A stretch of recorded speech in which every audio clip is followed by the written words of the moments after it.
Nyakoromo gi jwang' do koro chako nonro ewi nek mar rawera Rex Kanyike Masai mane onegi dwe mar auchiel higa ni e ng'anyo mag rowere mag Gen Z.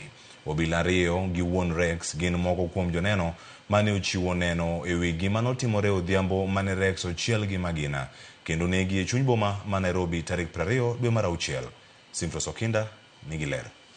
Lit kod mirima nokwako lwasi mar doho ma Milimani e boma ma Nairobi.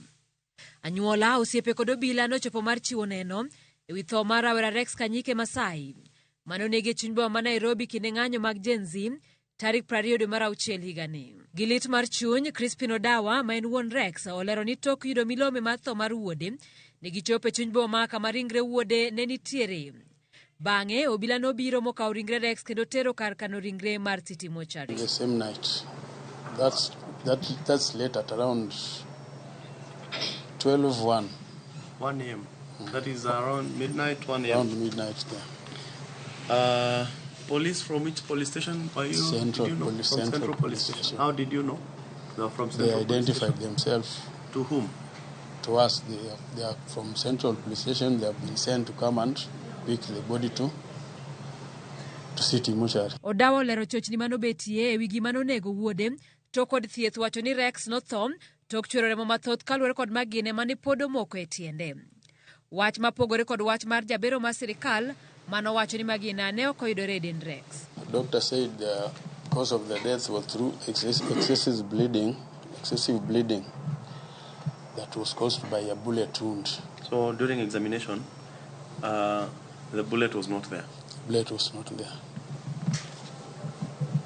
Said the bullet went through from back. From there? From back. So the shot was from the back, the rear side to exiting through the front. Obila ariyo, Benson Kamau to kod Isaiah Muraguri ma itudo kod nek mar Rex Kanyeki nochiwo nendgi e nyim doho ka gikichore mabor kod nek makamano. Kamau mane tiyo Museum Hill machiegni kod apaya ma Uhuru Highway odiochieng' ma Rex nothoe lero ni kata obedo ni nomanore kod magina ne ok otiyo kode ni mar kanyo ne onge tulo moro amora. The area ilikuwa calm from morning hadi time yetu kutoka kazi. And what time was that? Ilikuwa 6. 46? 6 a.m. jioni. Ulitoka kazi 6 a.m.? 6 p.m. 6 p.m. Tok tieko tich sa 12 ma midhiambo kama owacho ni nokawo taksi modhi ode mak mana ni ok opar ni en namba mane mar simbe manotiyo godo e kawo taksi no. So on which line did you order an Uber? I don't remember very well.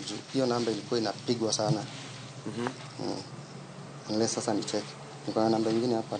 Yes, so angalia ni namba gani ulilisha nayo. Siwezi jua kwa sasa hivi. Korka kore, Isaiah Muraguri olero ni ne otiyo oko mar kar romo maduong' mar KICC odiochieng'no.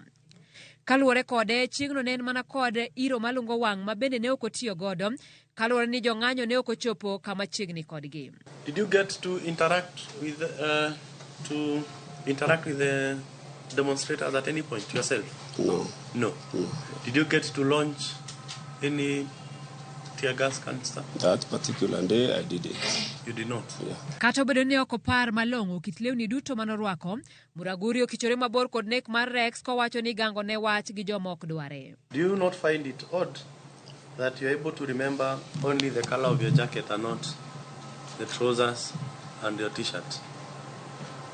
I have so many trousers, that's why I can't recall exactly which one I was wearing the particular day. Jonyuol mag Rex ni kod geno ni bura mochakore kawuono ni biro konyogi e yudo ratiro mar wuodgi mano tho ka okedo ne ratiro mar oganda jo Kenya. Simfros Okinda, Ramogi TV.